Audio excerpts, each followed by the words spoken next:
Hi hello friends, welcome back to my channel Ratna competitive exams library. So ఈరోజు వీడియోలో మనము TET and DSC మ్యాథ్స్కి సంబంధించి అన్ని formulas కూడా ఈ వీడియోలో మనము క్విక్ రివిజన్ చేసేద్దాము. ఇది మీకు మారథాన్ రివిజన్గా కూడా చాలా యూస్ఫుల్ అవుతుందండి. ఎగ్జామ్కి వెళ్ళే ముందు ఈ వీడియో ఒకసారి చూసి మాత్రం వెళ్ళడం మీకు చాలా యూస్ఫుల్ అవుతుంది. సో నా ఛానల్ని ఫస్ట్ టైం ఎవరైనా విజిట్ చేస్తున్నట్లయితే నా ఛానల్లో అన్ని క్లాసెస్ టెట్ అండ్ డిఎస్సికి సైకాలజీ క్లాసెస్ మెయిన్గా చెప్తున్నాను. అలాగే అన్ని సబ్జెక్ట్స్కి సంబంధించి క్లాసెస్ అయితే చేస్తున్నాను. సో ఒకసారి మీరు చూసినట్లయితే మీకు క్లియర్గా అర్థమవుతుంది, అలాగే నచ్చుతాయి కూడా.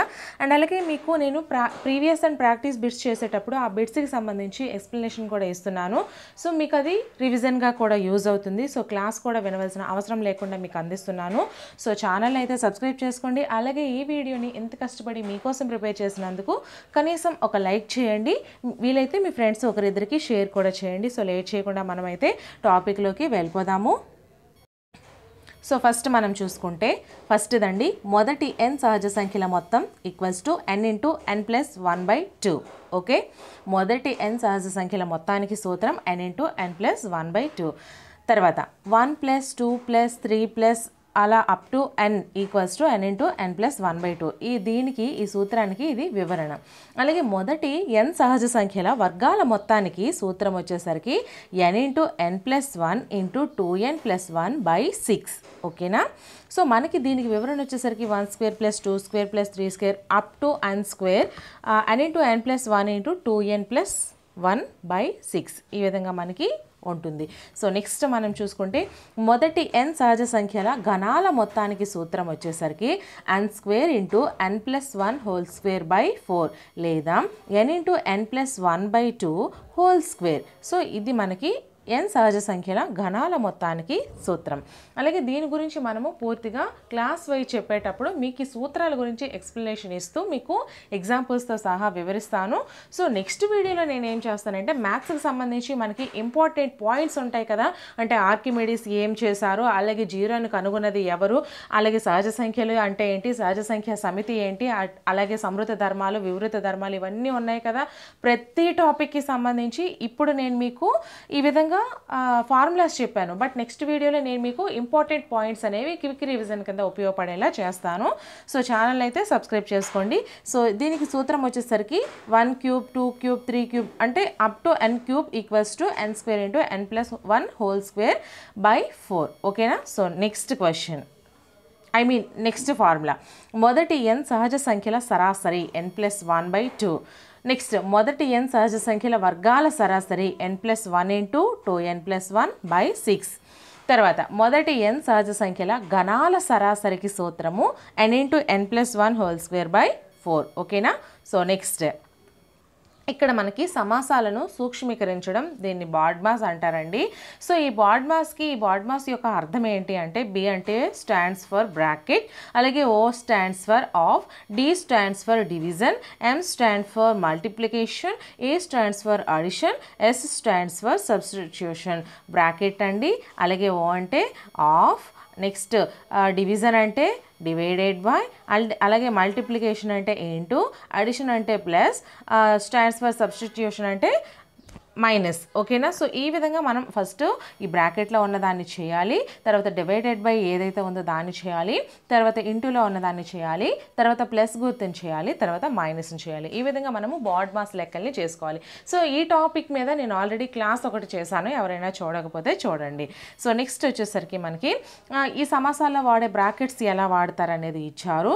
సో ఫస్ట్ మనము ఈ బార్లో ఉన్నదాన్ని చేయాలండి. ఈ బార్ దేనికైతే ఇచ్చారో ఆ లెక్కని మనము ఫస్ట్ సాల్వ్ చేయాలి. ఆ తర్వాత ఈ స్మాల్ బ్రాకెట్లో ఉన్నదాన్ని చేయాలి, ఆ తర్వాత ఈ మీసాల బ్రాకెట్ అంటారు కదా దీన్ని చేయాలి, ఆ తర్వాత ఈ బిగ్ బ్రాకెట్లో ఉన్నదాన్ని చేయాలి. ఓకేనా. ఈ విధంగా మనం చేస్తేనే మనకి ఆన్సర్ అనేది ఈజీగా చేయగలము. సో ఇక్కడ బార్ని విన్కులం అంటారండి, జాగ్రత్తగా గుర్తుపెట్టుకోండి. నెక్స్ట్ దీన్ని సాధారణ బ్రాకెట్ లేదా మొదటి బ్రాకెట్ అంటారండి ఈ విధంగా ఉన్నదాన్ని. తర్వాత ఈ విధంగా ఉన్నదాన్ని బ్రేస్ లేదా ఫ్లవర్ బ్రాకెట్ లేదా రెండవ బ్రాకెట్ అంటారు. ఓకేనా. సో నెక్స్ట్ దీన్ని వచ్చేసరికి మనకి నలు చదరపు అంటే చదరపు బ్రాకెట్ లేదా మూడవ బ్రాకెట్ లేదా బిగ్ బ్రాకెట్ అని అంటారు. ఓకేనా. సో నెక్స్ట్ వర్గం అండి. వర్గం అంటే ఏంటి? ఒక సంఖ్యను అదే సంఖ్యచే గుణిస్తే వచ్చే లబ్ధాన్ని ఆ సంఖ్య యొక్క వర్గం అని అంటారు. A into A equals to A square. A స్క్వేర్ని ఏ యొక్క వర్గం అని అంటారు.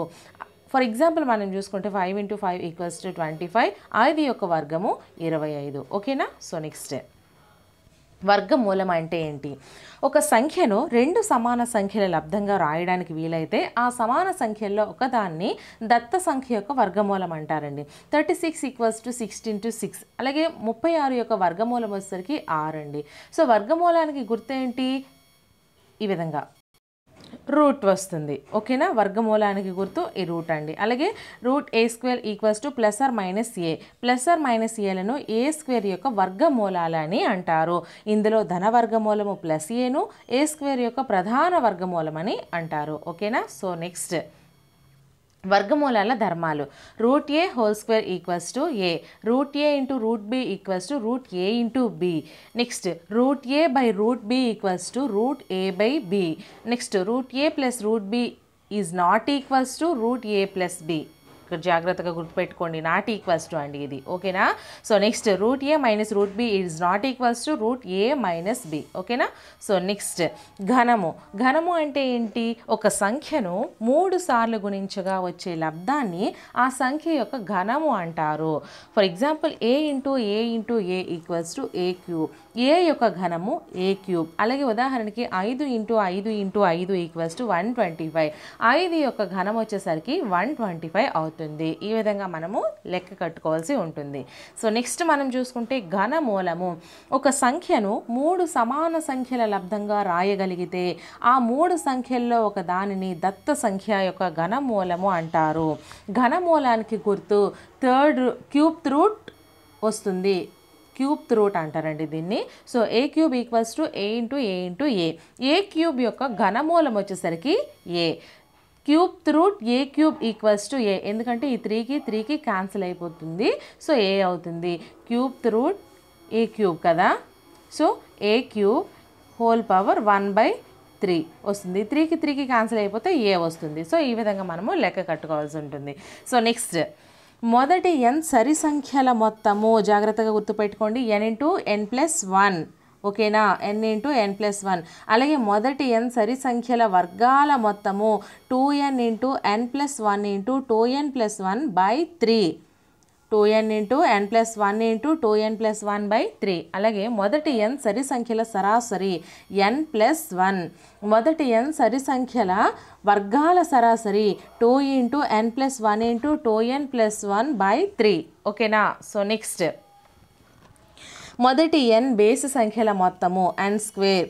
1 plus 3 plus 5 plus 7 up to plus 2n minus 1 equals to n square అవుతుంది. నెక్స్ట్ మొదటి n బేసి సంఖ్యల వర్గాల మొత్తానికి సూత్రము n/3 into 4n square minus 1. Next మొదటి n బేసి సంఖ్యల సరాసరి n. మొదటి n బేసి సంఖ్యల వర్గాల సరాసరి 1/3 ఇంటూ 4n స్క్వేర్ మైనస్ 1. సూత్రాలండి ఇవన్నీ కూడా ఫార్ములాస్. సో నెక్స్ట్ కొన్ని వస్తువుల ఖరీదు ఇచ్చినప్పుడు ఒక వస్తువు ఖరీదును కనుగొని తర్వాత కావలసిన వస్తువుల యొక్క ఖరీదును కనుగొనే పద్ధతిని ఏక వస్తు పద్ధతి అంటారండి. సో మనకి ఇప్పుడు కావాల్సిన వస్తువుల ధరకు ఏ సూత్రం వాడుతాము? ఇచ్చిన వస్తువుల ఖరీదు బై ఇచ్చిన వస్తువుల సంఖ్య ఇంటూ కావలసిన వస్తువుల సంఖ్య. సో వీటిని మీరు నోట్స్గా ప్రిపేర్ చేసుకోండి ఫ్రెండ్స్, మీకు ఫ్యూచర్లో చాలా యూజ్ఫుల్ అవుతాయి. ఓకేనా? సో నెక్స్ట్ సమాన నిష్పత్తుల సంకలనం వాటిలో మొదటి నిష్పత్తికి సమానము. ఓకేనా? P1/Q1 equals to P2/Q2 equals to P3/Q3 equals to up to Pn/Qn అయినా దానికి సూత్రం వచ్చేసరికి P1 plus P2 plus P3 plus up to Pn/Q1 plus Q2 plus Q3 plus up to Qn equals to P1/Q1 అవుతుంది. ఓకేనా? So next విలోమ నిష్పత్తి అండి. A:B యొక్క విలోమ నిష్పత్తి equals to 1/A:1/B equals to B:A అవుతుంది. A:B యొక్క విలోమ నిష్పత్తి B:A అవుతుంది. అలాగే A:B:C యొక్క విలోమ నిష్పత్తి 1/A:1/B:1/C ఈక్వల్స్ టు BC:AC:AB అవుతుంది. ఓకేనా? సో నెక్స్ట్ A:B C:D బహుళ నిష్పత్తి AC:BD అవుతుంది. P:Q, R:S, T:U ల బహుళ నిష్పత్తి PRT:QSU అవుతుంది. ఇవన్నీ కూడా ఫార్ములాస్. సో మీరు ఈ ఫార్ములాస్ని బేస్ చేసుకుని రేపు ఎగ్జామ్లో ఎటువంటి లెక్కని ఇచ్చినా కూడా ఈజీగా చేసేయగలరు అనే ఉద్దేశంతో ఈ ఫార్ములాస్ అని మీకోసం ఒకే వీడియోలో ఇవ్వడం అయితే జరిగింది ఫ్రెండ్స్. సో నెక్స్ట్, ఒక వస్తువును అమ్మిన వెల SP, కొన్న వెల CP కన్నా ఎక్కువగా ఉంటే లాభం వస్తుంది. సో లాభం అంటే అమ్మిన వెల మైనస్ కొన్న వెల. ఒక వస్తువు కొన్న వెల అమ్మిన వెల కంట ఎక్కువగా ఉంటే నష్టం వస్తుంది. సో నష్టము ఈక్వల్స్ టు కొన్న వెల మైనస్ అమ్మిన వెల. సో లాభశాతానికి సూత్రం ఏంటి?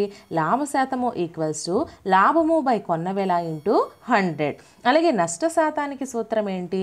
నష్టము బై కొన్న వెల ఇంటూ 100. లాభ నష్ట శాతములు ఎల్లప్పుడూ కొన్న వెలపై ఆధారపడి ఉంటాయి. సో ఇది మీరు జాగ్రత్తగా గుర్తుపెట్టుకోండి. నెక్స్ట్, అమ్మిన వెల ఈక్వల్స్ టు కొన్న వెల ఇంటూ 100 ప్లస్ లాభ శాతము బై 100 అవుతుంది. అమ్మిన వెలకి సూత్రము కొన్న వెల ఇంటూ 100 ప్లస్ లాభ శాతము బై 100 అవుతుంది. నెక్స్ట్, అమ్మిన వెల సూత్రము కొన్న వెల ఇంటూ 100 మైనస్ నష్ట శాతము బై 100 అవుతుంది. అలాగే కొన్న వెల ఈక్వల్స్ టు అమ్మిన వెల ఇంటూ 100 బై 100 ప్లస్ లాభ శాతము అవుతుంది. అలాగే కొన్న వెల ఈక్వల్స్ టు అమ్మిన వెల ఇంటూ 100 బై 100 మైనస్ నష్ట శాతము అవుతుంది. రెండు వస్తువుల కొన్న ధరలు సమానమైన మొదటి దానిపై 6% లాభము, రెండవ దానిపై 6% నష్టము వచ్చే విధంగా అమ్మిన మొత్తం మీద లాభం కానీ నష్టం కానీ ఉండదు. ఓకేనా? సో నెక్స్ట్, ఒక A అనేది ఒక వస్తువును X రూపాయలకు కొని 6% లాభంతో లేదా నష్టంతో Bకు అమ్మాడు. B దాన్ని 6% లాభంతో లేదా నష్టంతో Aకు అమ్మాడు. అయినా మొత్తం మీద A పొందిన లాభం లేదా నష్టం ఎంత? దీనికి సూత్రం వచ్చేసరికి X into 100 plus are minus R by 100 into 1 minus 100 plus are minus big R by 100. So plus అనేది ఎప్పుడు వాడతాము? లాభం వచ్చే సందర్భంలో వాడతాము. మైనస్ అనేది నష్టం వచ్చే సందర్భంలో వాడతాము. నెక్స్ట్, ఏ అనే ఒక వస్తువును Bకు 1% లాభంతో లేదా నష్టంతో అమ్మెను. B అనేది దాన్ని 2% లాభంతో లేదా నష్టంతో Cకు అమ్మెను. C కొన్న వెల R అయినా A కొన్న వెల ఎంత? సో దీనికి సూత్రం వచ్చేసరికి A equals to R into 100 by 100 plus are minus R1 into 100 by 100 plus are minus R2. So plus అనేది లాభం సందర్భంలో, మైనస్ అనేది నష్టం సందర్భంలో వాడతాము. సో ఫార్ములా అయితే ఈ విధంగా ఉంది. నెక్స్ట్, ఒక నిజాయితీ లేని వ్యాపారి తన వస్తువులను కొన్న ధరకే అమ్ముతూ Y కేజీల బదులు X కేజీలు అమ్మిన అతని లాభ శాతం ఎంత? సో దీనికి సూత్రం వచ్చేసరికి Y minus X by X into 100. ఓకేనా? సో నెక్స్ట్, ఒక వస్తువు వెల వ్యాట్తో కలిపి చెల్లించిన బిల్లు. సో వ్యాట్ అంటే మనకి వేసే రాయితీ అన్నమాట, వాళ్ళు పన్ను. సో అసలు విలువ into 100 plus VAT by 100. So దీనికి సూత్రం వచ్చేసరికి అసలు విలువ into 100 plus VAT by 100. So next, ఒక వస్తువు అసలు వెల ఈక్వల్స్ టు మొత్తం bill into 100 by 100 plus VAT అవుతుంది. సో నెక్స్ట్, రుసుము ఎల్లప్పుడూ ప్రకటన వెలపైనే లెక్కిస్తారు. సో అమ్మిన వెల ఈక్వల్స్ టు ప్రకటన వెల మైనస్ రుసుము అంటే M మైనస్ MD బై 100 అవుతుంది. అమ్మిన వెల equals to M into 1 minus D by 100 అవుతుంది. సో ఈ సూత్రాలు అనేవి మీరు చాలా జాగ్రత్తగా గుర్తుపెట్టుకుంటేనే రేపు ఎగ్జామ్లో వచ్చే ఏ క్వశ్చన్కైనా ఆన్సర్ అనేది ఈజీగా చేయగలుగుతారండి. సో నెక్స్ట్, కొన్న వెల equals to M into 100 by 100 minus D by. So ఇక్కడ మనం చూడండి, నేను తప్పు చెప్పాను, మళ్ళీ చెప్తున్నాను. కొన్న వెల equals to M into 100 minus D by 100 plus are minus X. So ఇక్కడ జాగ్రత్తగా చూసుకోండి. నెక్స్ట్, M ప్రకటన వెల, D రుసుము, ప్లస్ X లాభ శాతం అవుతుంది, మైనస్ X నష్ట శాతం అవుతుంది. సో ఇవి మనకి దీని యొక్క వివరణ ఇచ్చారు. సో ఈ యొక్క సూత్రం యొక్క వివరణ అనేది ఇది అవుతుంది. సో నెక్స్ట్ మనం చూసుకుంటే, ఒక వ్యాపారి తన వస్తువులపై వరుసగా R1%, R2% రుసుములు ఇచ్చాడు. మొత్తం మీద ఇచ్చిన రుసుము శాతం మనకి R1 plus R2 minus R1 plus R2 minus R1 into R2/100 అవుతుంది. ఓకేనా. సో నెక్స్ట్ ఒక వ్యాపారి వరుసగా R1%, R2%, R3% రుసుములు ఇచ్చిన మొత్తం మీద ఇచ్చిన రుసుము శాతం ఎంత అంటే మనకి 1 minus R1/100 into 1 minus R2/100 into 1 minus R3/100 into 100 అవుతుంది. నెక్స్ట్ ఒక వస్తువు ప్రకటన వెల X, దానిపై వరుసగా R1%, R2%, R3% రుసుములు ఇచ్చిన దాని యొక్క అమ్మిన వెల ఎంత? సో మనకి X into 1 minus R1/100 into 1 minus R2/100 into 1 minus R3/100 అవుతుంది. సో నెక్స్ట్ డిస్కౌంట్ అనగా అమ్మకపుదారుడు కొనుగోలుదారులకు అతను చెల్లించవలసిన ధరలో ఇచ్చు తగ్గింపు. అలాగే డిస్కౌంట్ను ఎల్లప్పుడూ ప్రకటన వెలపైనే నిర్ణయిస్తారు. అమ్మకపు ధర ఈక్వల్స్ టు ప్రకటన వెల మైనస్ డిస్కౌంట్ అవుతుంది. సో ప్రకటన వెల M మరియు డిస్కౌంట్ D% అయినా డిస్కౌంట్ ఈక్వల్స్ టు MD/100 అవుతుంది. సో వీడియోని మీరు ఆఫ్ చేసుకుంటూ నోట్స్ ప్రిపేర్ చేసుకుంటూ ఉండండి. సో మీకు ఈజీ అనేది అవుతుంది. సో నెక్స్ట్ వచ్చేసరికి ఒక వ్యక్తి ఒక పనిని X రోజుల్లో పూర్తి చేయగలిగితే అతను ఒక రోజులో పూర్తి చేయగలిగే భాగము 1/X అవుతుంది. ఓకేనా. ఈ క్వశ్చన్స్ మనకి తరచుగా అడుగుతున్నారు, అందుకే ఇవి ఫార్ములాస్ అనేవి జాగ్రత్తగా గుర్తుపెట్టుకోండి. నెక్స్ట్ ఒక వ్యక్తి ఒక పనిలోని 1/Y భాగంను పూర్తి చేయగలిగితే అతను ఆ పనిని మొత్తం పూర్తి చేయడానికి పట్టు కాలము Y రోజులు అవుతుంది. ఓకేనా. నెక్స్ట్ ఏ ఒక పనిని X రోజుల్లో, B అదే పనిని Y రోజులలో చేయగలిగితే A మరియు Bలు కలిపి ఆ పనిని XY/X+Y రోజుల్లో చేయగలరు. నెక్స్ట్ ఏ మరియు Bలు కలిసి ఒక పనిని X రోజుల్లో చేయగలరు. ఏ ఒక్కడు ఆ పనిని Y రోజుల్లో చేయగలరు అయినా B ఒక్కడు మాత్రమే ఆ పనిని XY/Y మైనస్ X రోజుల్లో చేయగలడు. సో ఇలాగ మనకి క్వశ్చన్స్ అడిగే ఛాన్సెస్ ఉన్నాయి కాబట్టి మీరు ఇవి సూత్రాలు అనేవి చాలా జాగ్రత్తగా గుర్తుపెట్టుకోండి. ఇక్కడ ఏ Bలు అనే ప్లేసుల్లో మనకి వాళ్ళు ఇస్తారు కదా, ఏ ఒక అతను B ఒక అతనని. అలాగే ఇక్కడ X రోజుల్లో Y రోజులు అనేవి వాళ్ళకి ఇచ్చినటువంటి రోజుల్ని ప్రక్షేపించేసి ఈ సూత్రాలు వేసిస్తే మీకు ఆన్సర్ అనేది ఈజీగా వచ్చేస్తుంది. సో నెక్స్ట్ ABCలు వరుసగా XYZ రోజుల్లో విడివిడిగా చేయగలరు అయినా వారు ముగ్గురు కలిసి ఆ పనిని డాష్ రోజుల్లో చేయగలరు అంటే దానికి సూత్రము XYZ/XY+YZ+ZX అవుతుంది. ఓకేనా. సో నెక్స్ట్ ఏ మరియు B ఒక పనిని X రోజులు, B మరియు C అదే పనిని Y రోజులు చేయగలరు. ఏ కలిసి ఆ పనిని Z రోజులు చేయగలరు అయినా ఏ మరియు B మరియు C కలిసి ఆ పనిని ఎన్ని రోజుల్లో చేయగలరు? ఓకేనా. సో దీనికి మనకు సూత్రం వచ్చేసరికి 2/1/X + 1/Y + 1/Z ఈ సూత్రాన్ని ఉపయోగించి ఈ లెక్కను చేయాలి. నెక్స్ట్ ఏ ఒక్కడే ఆ పనిని చేయగలిగిన రోజులు 2/1/X - 1/Y + 1/Z ఈ సూత్రాన్ని ఉపయోగించి ఒక్కరినే కనుగొనేటప్పుడు చేయాలి. సో నెక్స్ట్ B ఒక్కడే ఆ పనిని చేయగలిగే రోజులు వస్తే మనకి 2/1/X + 1/Y - 1/Z అనే సూత్రాన్ని ఉపయోగించి చేయాలి. అలాగే C ఒక్కడే ఆ పనిని చేయగలిగే రోజులకు వచ్చేసరికి 2/-1/X + 1/Y + 1/Z ఈ సూత్రాన్ని ఉపయోగించి చేయాలి. సో నెక్స్ట్ మనం చూసుకుంటే 100 హారముగా గల దశాంశ భిన్నాన్ని శాతము అంటారు. ఓకేనా. సో పర్సంటేజ్ అనే ఆంగ్ల పదము పర్సెంటమ్ అనే లాటిన్ పదం నుంచి ఉద్భవించింది. దీని అర్థం వచ్చేసరికి పర్ 100 ప్రతి 100కి అని అర్థము. సో పర్సెంట్ ఈక్వల్స్ టు 1/100 అని అర్థము. నెక్స్ట్ శాతములను, లాభ నష్టాలను అంచనా వేయడానికి వడ్డీ రేట్లను, డిస్కౌంట్లను తెలపడానికి ఉపయోగిస్తారండి.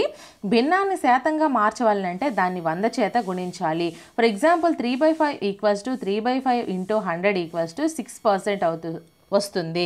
సో ఈ విధంగా మనకి భిన్నాన్ని శాతంగా మార్చాలంటే దాన్ని 100 చేత గుణిస్తే సరిపోతుంది.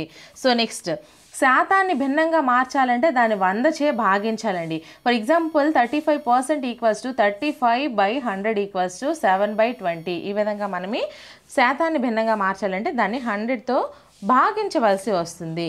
సో నెక్స్ట్ Xలో Y% విలువ ఎంత అంటే దానికి సూత్రము X × Y/100 = XY/100 అవుతుంది. ఫర్ ఎగ్జాంపుల్ 300లో 20% equals to 300 into 20/100 equals to మనకి 60 అనేది ఆన్సర్ వస్తుంది. ఈ విధంగా మనము ప్రతిక్షేపించుకొని ఆన్సర్స్ అనేవి చేయవలసి ఉంటుంది. సో నెక్స్ట్ మనం చూసుకుంటే ఎక్స్లో వై ఎంత శాతము ఈక్వల్స్ టు దీనికి సూత్రం వచ్చేసరికి y/x ఇంటూ 100 అవుతుంది. అలాగే వైలో ఎక్స్ ఎంత శాతము అంటే x/y ఇంటూ 100 అనే సూత్రాన్ని ఉపయోగించి మనము చేసుకోవాల్సి ఉంటుంది. సో నెక్స్ట్ ఒక రాశి ఏలో పెరుగుదల లేదా తరుగుదల ఇచ్చు మరొక రాశిలో పెరుగుదల లేదా తరుగుదల అడిగితే ఏ అనున్నది బి కన్నా x% ఎక్కువ అయినా బి ఏ కన్నా ఎంత శాతం తక్కువ అనే దానికి సూత్రం వచ్చేసరికి x/100 + x ఇంటూ 100% అవుతుందండి. అలాగే ఏ అనున్నది బి కన్నా x% తక్కువ అయినా బి అనేది ఏ కన్నా ఎంత శాతం ఎక్కువ అంటే x/100 - x ఇంటూ 100% అవుతుంది. ఓకేనా? ఈ సూత్రాన్ని ఉపయోగించి మనము చేయాలి. సో ఈ సూత్రాలన్నీ ఒకే దగ్గర మీకు ఈ విధంగా ఎక్కడా ఇవ్వలేదండి. సో అందుకే నేను మీకు నోట్స్ ప్రిపేర్ చేసుకోమని చెప్తున్నాను. సో నెక్స్ట్ ఒక వస్తువు ధర x% పెరిగినా దాని వాడకము ఎంత శాతం తగ్గించాలి అంటే x/100 + x ఇంటూ 100% అవుతుంది.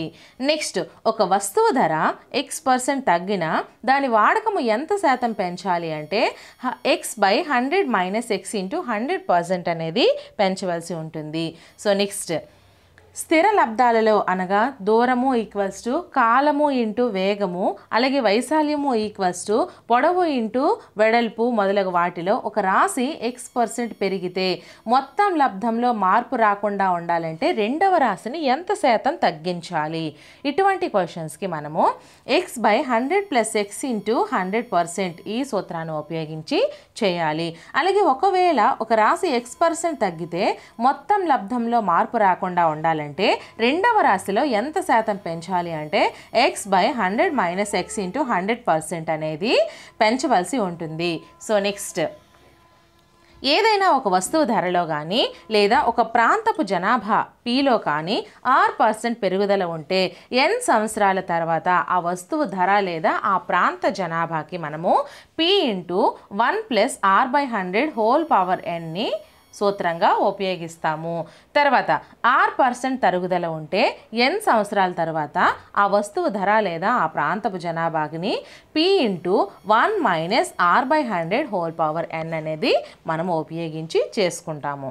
సో నెక్స్ట్ అండి ఏదైనా ఒక వస్తువు ధరలో కానీ లేదా ఒక ప్రాంత జనాభాలో కానీ Pలో 6% పెరుగుదల ఉంటే n సంవత్సరాల క్రితము ఆ వస్తువు ధర లేదా ఆ ప్రాంతపు జనాభాకి మనము P ఇంటూ 1 + R/100 లేదా P ఇంటూ 100/100 + R అనే సూత్రాన్ని ఉపయోగిస్తాము.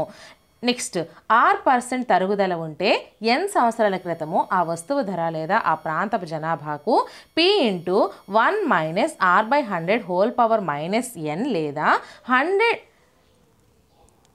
P ఇంటూ 100/100 R అనే సూత్రాన్ని ఉపయోగిస్తాము. నెక్స్ట్ మొత్తం సొమ్ముకి సూత్రం ఏంటి? అసలు ప్లస్ బారు వడ్డీని మొత్తం సొమ్ము అంటాం కదా. అసలు అంటే P, రేటు అంటే R%, కాలం అంటే T, మొత్తం అంటే A. ఈ విధంగా ఉపయోగించి మనము సూత్రాలను చేసుకుంటామండి. అనుకుంటే బారు వడ్డీకి సూత్రం వచ్చేసరికి P into T into R/100 అవుతుంది. PTR/100. అలాగే A equals to P plus SI. అలాగే A equals to P plus PTR/100 equals to P into 1 + TR/100. ఈ విధంగా మనము దీనికి సంబంధించి సూత్రాలు ఇన్ని సూత్రాలను వాడతామండి. అవన్నీ కూడా ఒకసారి చూసుకుందాము. ఇక్కడ ముఖ్యంగా మనం దీంట్లో చూసుకున్నట్లయితే SI ఈక్వల్స్ టు PTR/100 అండి. అలాగే T ఈక్వల్స్ టు SI అంటే కాలం కనుగొమన్నప్పుడు ఈ సూత్రాన్ని, అలాగే మొత్తం కనుగొన్నప్పుడు ఈ సూత్రాన్ని, ఈ విధంగా ఒక్కొక్క సూత్రాన్ని ఒక్కో దానికి మనము ఉపయోగించి వాటిని కనుక్కోవాల్సి వస్తుంది. Next SI equals to A into P into T/100 + RT అవుతుందండి. అలాగే R కనుగొమన్నప్పుడు R equals to SI into 100/PT అవుతుంది. P కనుగొమన్నప్పుడు P equals to 100 into A/100 + RT అవుతుంది. ఓకేనా? సో నెక్స్ట్ చివరగా ఉన్న అసలుకు మొదటగా ఉన్న అసలుకు మధ్య తేడానే కావలసిన చక్రవడ్డీ అంటారండి. సో చక్రవడ్డీ అంటే ఏంటి?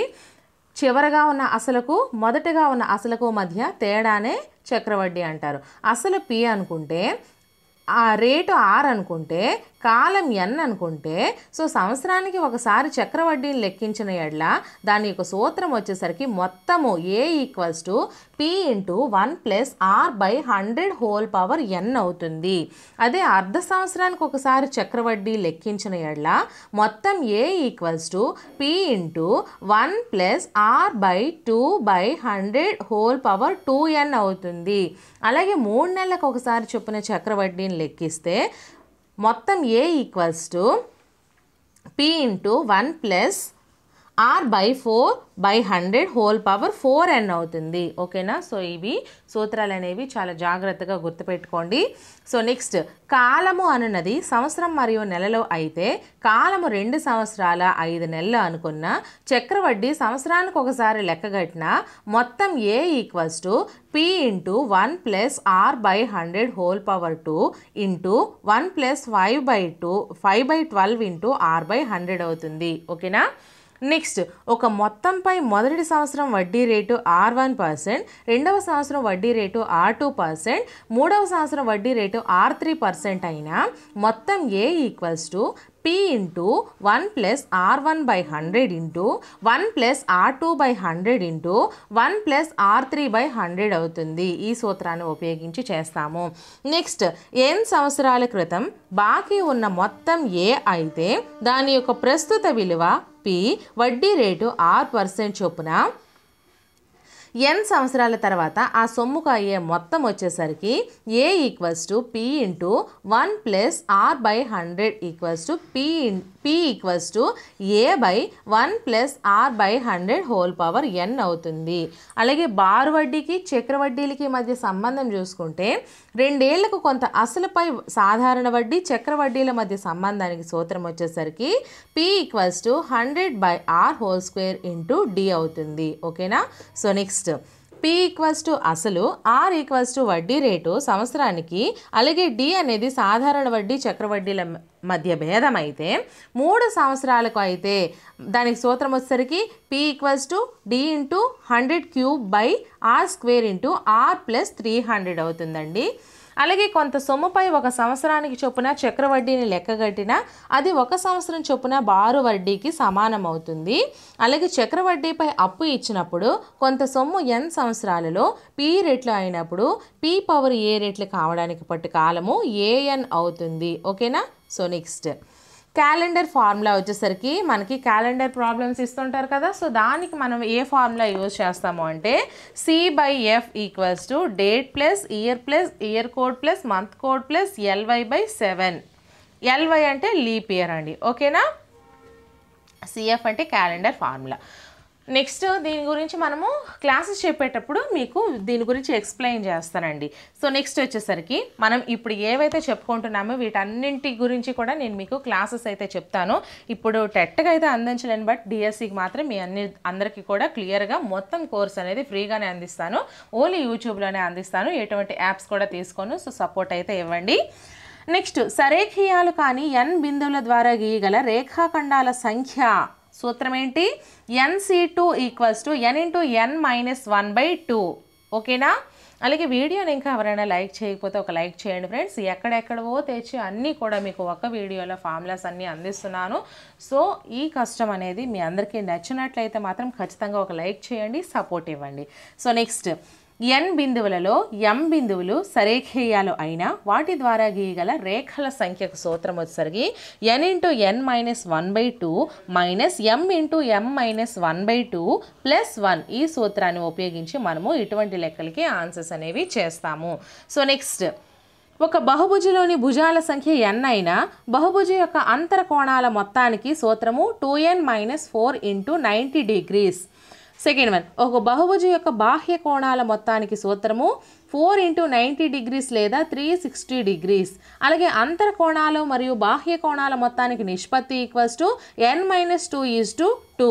ఒక అంతర కోణము ప్లస్ బాహ్య కోణము 180 degrees అవుతుంది. కర్ణాల సంఖ్యకు సూత్రం వచ్చేసరికి n × n-3/2 లేదా n × n-1/2 n అవుతుంది. ఓకేనా? సో నెక్స్ట్, భుజాలు మరియు కర్ణాల యొక్క మొత్తం సంఖ్యకి సూత్రం వచ్చేసరికి n × n-1/2 అవుతుంది.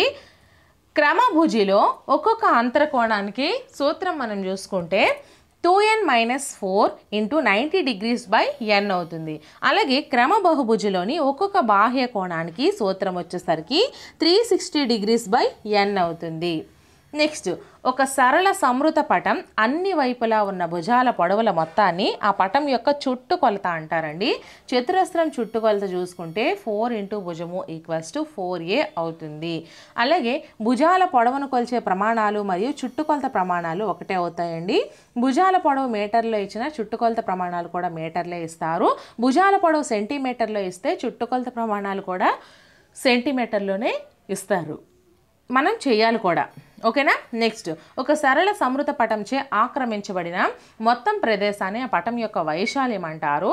సో చతురస్రం యొక్క వైశాల్యానికి సూత్రము భుజము × భుజము a × a = a² అవుతుందండి.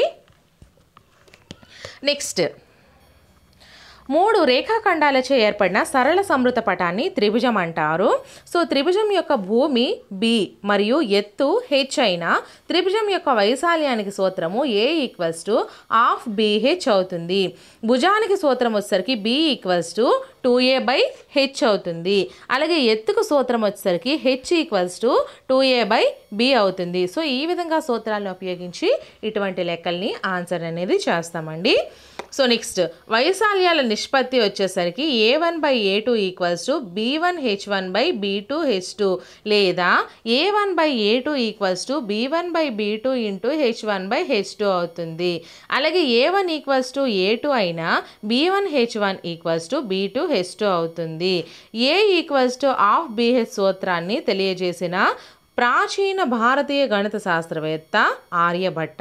ఓకేనా? సో నెక్స్ట్, లంబకోణ త్రిభుజంలో లంబకోణమును ఏర్పరచు భుజాల పొడవులు a మరియు b అయిన వైశాల్యానికి సూత్రం a = ½ అవుతుందండి. పైథాగరస్ సిద్ధాంతం ప్రకారము d² అంటే కర్ణము స్క్వేర్ = a² + b² అంటే భుజము స్క్వేర్ + భుజము స్క్వేర్. అలాగే కర్ణము d = √a² + b² అవుతుంది. ఈ స్క్వేర్ అనేది ఈ సైడ్కి వస్తే రూట్ అవుతుంది. ఓకేనా? నెక్స్ట్, చుట్టుకొలతకు సూత్రం వచ్చేసరికి p = a + b + d = a + b + √a² + b² అవుతుంది. ఓకేనా? ఈ సూత్రాన్ని ఉపయోగించి చేస్తాము. సో నెక్స్ట్, పైథాగరస్ త్రికాలు వచ్చేసరికి n బేసి సంఖ్య అయిన పైథాగరస్ త్రికాలని మనం n² - 1/2 n² + 1/2 ఈ విధంగా మనము తయారు చేసుకుంటాము. నెక్స్ట్, n సరి సంఖ్య అయితే పైథాగరస్ త్రికాలు వచ్చేసరికి n² - 4/4 n² + 4/4 ఈ విధంగా అయితే మనకి పైథాగరస్ త్రికాలకి సూత్రాలు అయితే ఉన్నాయండి. సో నెక్స్ట్ మనం చూసుకుంటే, లంబకోణ సమద్విబాహు త్రిభుజం భుజం a అయితే వైశాల్యానికి సూత్రం a = ½ అండి. పైథాగరస్ సిద్ధాంతం ప్రకారం d² = a² + a² = 2a² అవుతుంది. అలాగే కర్ణము d = √2a = a = d/√2 అవుతుంది. అలాగే కర్ణం d ఇచ్చిన వైశాల్యానికి సూత్రము a = d²/4 అవుతుంది. చుట్టుకొలతకు సూత్రము p = a + a + d = 2a + √2a అవుతుంది.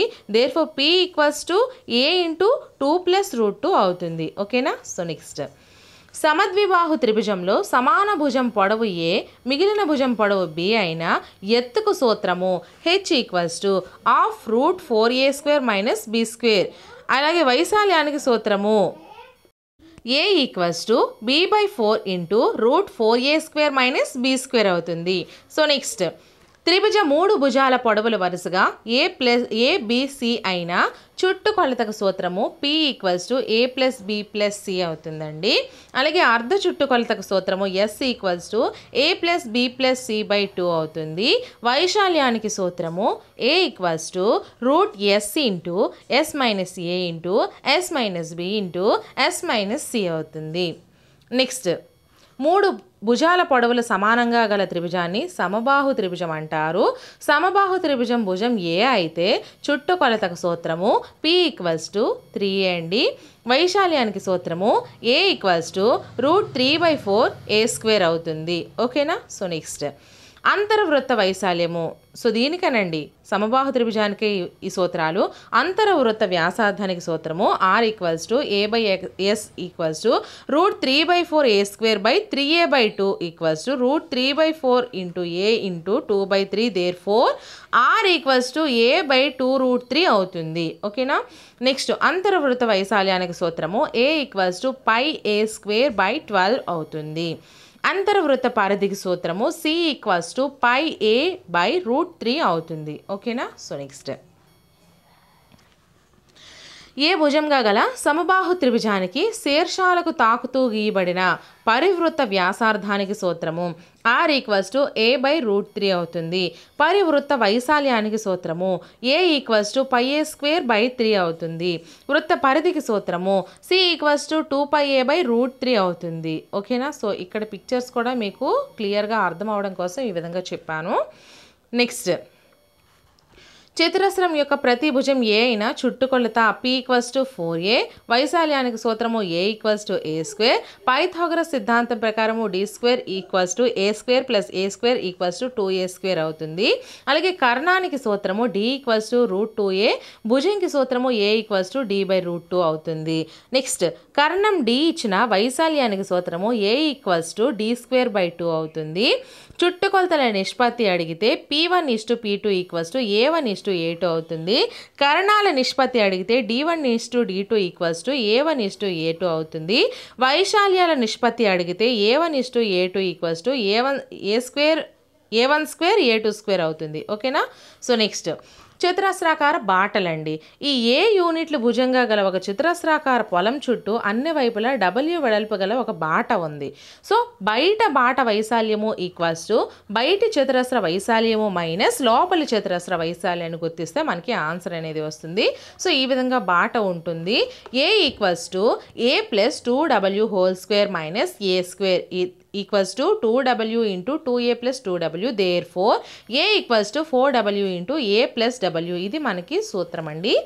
నెక్స్ట్ ఏ యూనిట్లు భుజంగా గల ఒక చతురస్రాకార ప్లాట్ చుట్టూ లోపల అన్ని వైపులా W వెడల్పు గల ఒక బాట కలదు. లోపలి బాట వైశాల్యముకి సూత్రము A = 4W × A - W అవుతుంది. సో ఇది బయట బాటకి, ఇది లోపలి బాటకి. ఓకేనా.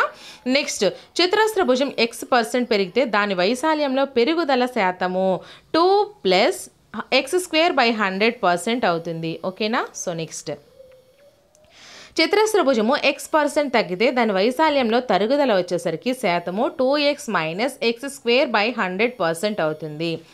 నెక్స్ట్ ఏ భుజంగా గల ఒక పార్కు మధ్యలో భుజాలకు సమాంతరంగా 2 బాటలు ఒకదానికొకటి పార్కు మధ్య భాగంలో పరస్పరం ఖండించుకునే విధంగా నిర్మించబడినవి.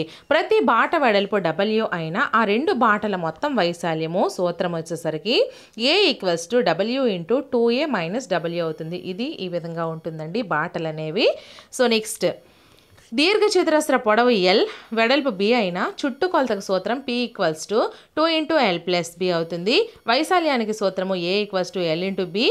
కర్ణంకి సూత్రము D = √L² + B² అవుతుంది. వైశాల్యాల నిష్పత్తి A1/A2 = L1/L2 × B1/B2 అవుతుంది. పొడవుకు సూత్రము L = A/B అవుతుంది. వెడల్పుకు సూత్రము B = A/L అవుతుంది. సో నెక్స్ట్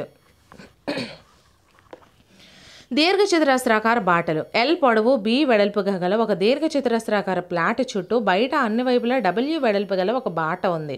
సో బయటి బాట వైశాల్యానికి సూత్రము బయటి దీర్ఘచతురస్ర వైశాల్యము - లోపల దీర్ఘచతురస్ర వైశాల్యము. Therefore A = L + 2W × B + 2W - L × B. Therefore LB plus 2WL plus 2WB plus 2W into 2W minus LB. So మనకి సూత్రం వచ్చేసరికి A equals to 2W into L plus B plus 2W అవుతుంది. అలాగే L పొడవు B వెడల్పుగా గల ఒక దీర్ఘచతురస్రాకార పొలం చుట్టూ లోపల అన్ని వైపులా W వెడల్పు గల ఒక బాట ఉంటే లోపలి బాట వైశాల్యం A equals to 2W into L plus B minus 2W అవుతుంది. సో నెక్స్ట్ L పొడవు B వెడల్పుగా గల ఒక దీర్ఘచతురస్రాకార పార్కు మధ్యలో పొడవుకు సమాంతరంగా ఒక బాట వెడల్పుకు సమాంతరంగా మరొక బాట ఉన్నాయి. ప్రతి బాట వెడల్పు W అయిన రెండు బాటల మొత్తం వైశాల్యము A equals to LW plus BW minus W square A equals to W into L plus B minus W అవుతుంది. ఓకేనా. సో నెక్స్ట్ దీర్ఘచతురస్ర పొడవు X% పెంచి వెడల్పు Y% పెంచితే దాని వైశాల్యంలో పెరుగుదల శాతానికి మనకి సూత్రం వచ్చేసరికి X plus Y plus XY by 100% అవుతుంది. ఓకేనా. సో నెక్స్ట్ దీర్ఘచతురస్ర పొడవుని X% పెంచి వెడల్పును Y% తగ్గించి దాని వైశాల్యంలో మార్పు శాతానికి సూత్రం వచ్చేసరికి X minus Y minus XY by 100% అవుతుంది. దీర్ఘచతురస్ర పొడవు X% పెంచినప్పటికీ దాని వైశాల్యం మారకుండా స్థిరంగా ఉండాలంటే వెడల్పులో తగ్గుదల శాతము సూత్రం వచ్చేసరికి X by 100 plus X into 100% అవుతుంది.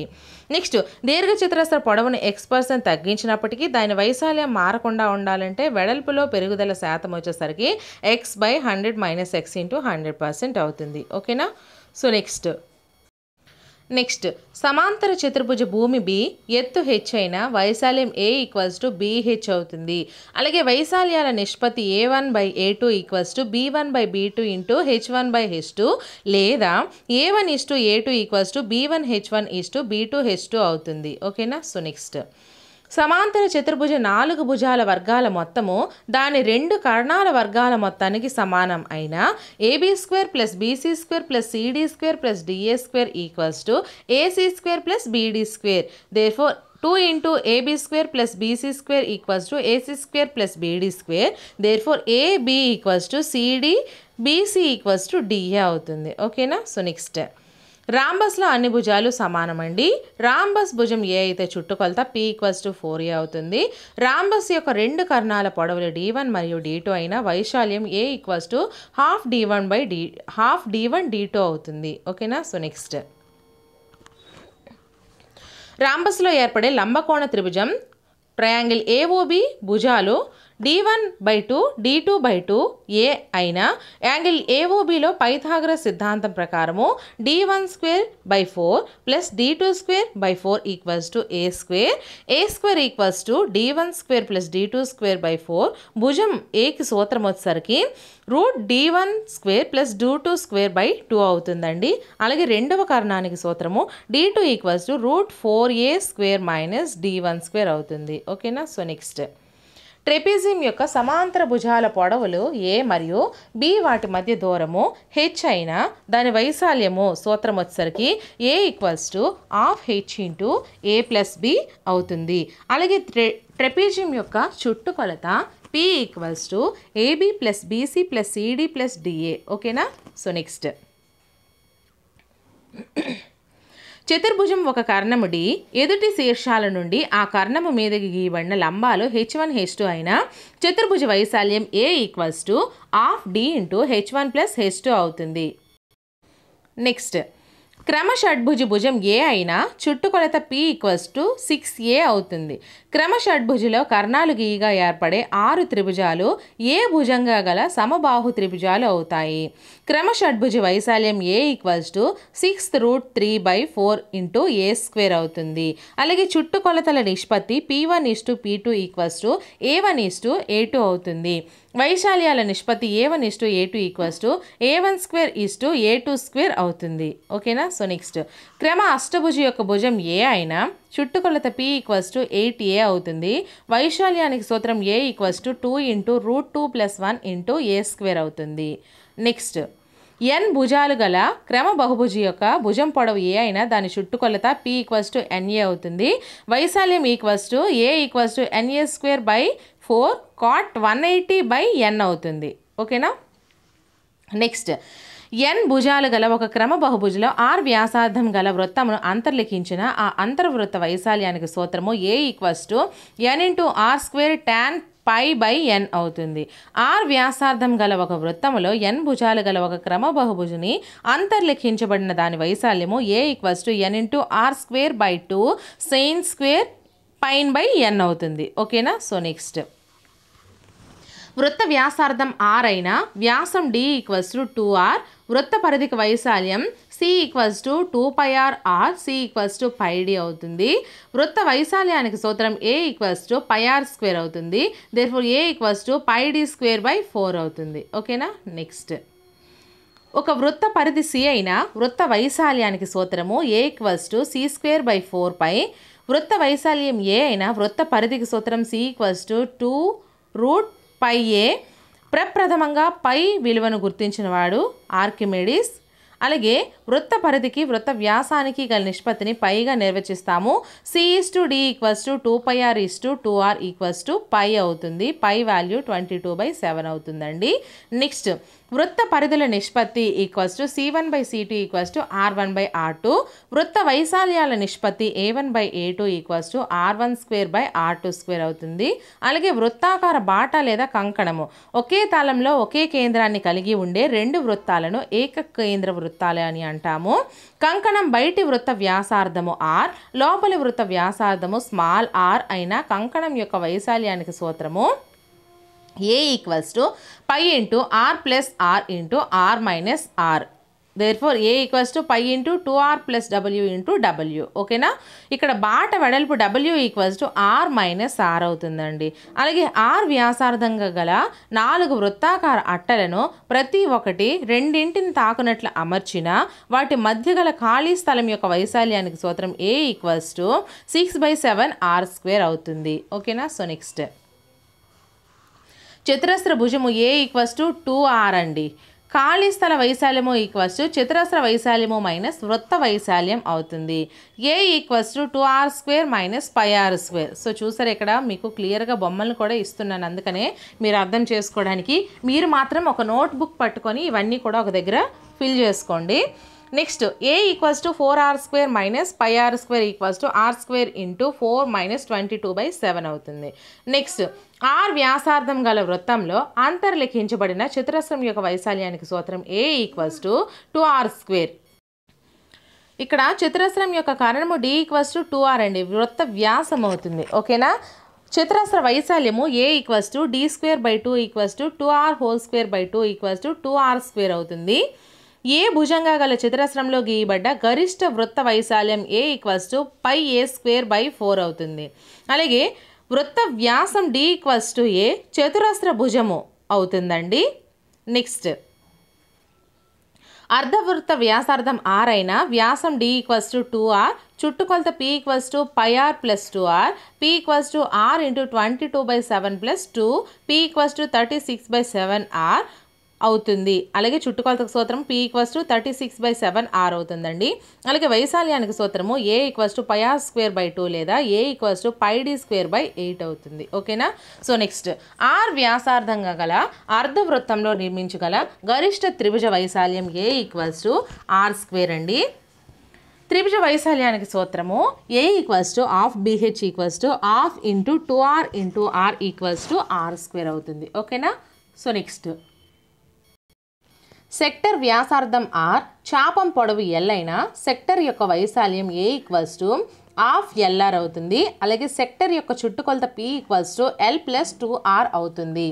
సెక్టర్ యొక్క వ్యాసార్థం r, సెక్టర్ యొక్క వృత్త కేంద్రం వద్ద చేయు కోణం x డిగ్రీస్ అయిన సెక్టర్ వైశాల్యం a = x degrees/360 × πr². అలాగే చాపం పొడవు l = x degrees/360 × 2πr అవుతుంది. సో నెక్స్ట్ దీర్ఘఘనం యొక్క పొడవు వెడల్పు ఎత్తుల వరుసగా lbh అయిన ఫస్ట్ వన్ ప్రక్కతల వైశాల్యానికి సూత్రం a = 2h × l + b, సంపూర్ణ తల వైశాల్యానికి సూత్రము TSA = 2 × LB + BH + HL అవుతుంది. ఘన పరిమాణానికి సూత్రం V = LBH అవుతుంది. కర్ణానికి సూత్రం D = √L² + B² + H² అవుతుంది. అలాగే ఘన పరిమాణాల నిష్పత్తి V1/V2 = L1B1H1/L2B2H2 లేదా V1/V2 = L1/L2 × B1/B2 × H1/H2 అవుతుందండి. అలాగే ఒక దీర్ఘఘనం యొక్క ఆసన్న ముఖాల వైశాల్యాలు A1, A2, A3 అయితే దాని ఘన పరిమాణము V = √A1A2 A3 అవుతుంది. మెరక లేదా పెరిగిన మట్టము = ఘన పరిమాణము భూ వైశాల్యము. H = V/A అవుతుంది. 1 కిలోలీటర్ = 1 మీటర్ క్యూబ్ = 1000 లీటర్స్. అలాగే 1000 ఘనపు సెంటీమీటర్స్ = 1 లీటర్ అవుతుందండి. నెక్స్ట్ సమఘనం యొక్క భుజం ఏ అయినా ప్రక్కతల వైశాల్యం LSK = 4A² అవుతుంది. సంపూర్ణ తల వైశాల్యానికి సూత్రం TSA = 6A² అవుతుంది. ఘన పరిమాణానికి సూత్రం V = A³ అవుతుంది. కరణానికి సూత్రం D = 3A అవుతుంది. ఘనం యొక్క తల వైశాల్యానికి సూత్రం A² అవుతుంది. ఘనం యొక్క తలం చుట్టుకొలత 4A అవుతుంది. ఘనం యొక్క తలం కర్ణానికి సూత్రం √2A అవుతుంది. ప్రక్కతల వైశాల్యాల నిష్పత్తికి సూత్రం A1/A2 = A1² అవుతుంది. ఓకేనా? సో నెక్స్ట్ సంపూర్ణ తల వైశాల్యాల నిష్పత్తికి సూత్రం A1/A2 = A1²/A2² అవుతుంది. ఘన పరిమాణాల నిష్పత్తికి సూత్రము V1/V2 = A1³ అవుతుంది. ఘనం లేదా దీర్ఘఘనం యొక్క ప్రక్కతలాల సంఖ్య 4, మొత్తం తలాలు లేదా ముఖాల సంఖ్య 6, మొత్తం శీర్షాలు లేదా మూలల సంఖ్య 8, మొత్తం అంచులు లేదా భుజాల సంఖ్య 12. F + V = E+2 బహుముఖిలో ఆయిలర్ సంబంధం అంటారండి. నెక్స్ట్ రెండు పదాల గల బీజీయ సమాసాన్ని ద్విపది అంటారు. x + y = 1, x + y whole power 1 = x + y అవుతుంది. x + y whole square = x² + 2xy + y² అవుతుంది. x + y హోల్ క్యూబ్ సూత్రం x² + 3x² y + 3xy² + y³ అవుతుంది. అలాగే x + y whole power 4 = x⁴ + yx³ 4x³ + 6x² y² + 4xy³ + y⁴ అవుతుంది. అలాగే ప్రత్యేక లబ్ధాలను మనం చూసుకుంటే a + b whole square = a² + 2ab + b², a - b whole square = a² - 2ab + b², a + b whole square plus a - b whole square = 2 × a² + b², a + b whole square - a - b whole square = 4ab, a + b × a - b = a² - b², a + b whole cube = a³ + b³ + 3a² b + 3ab² = a³ + b³ + 3ab × a + b అవుతుంది. అలాగే a³ + b³ = a + b whole cube - 3ab × a + b, a - b whole cube = a³ - b³ - 3a² b + 3ab² a³ - b³ - 3ab × a - b అవుతుంది. ఓకేనా? Next a³ - b³ = a - b whole cube + 3ab × a - b, a + b whole cube plus a - b whole cube = 2a³ + 6ab², a + b whole cube - a - b whole cube = 2b³ + 6a²b, a + b × a² - ab + b² = a³ + b³, a - b × a² + ab + b² = a³ - b³.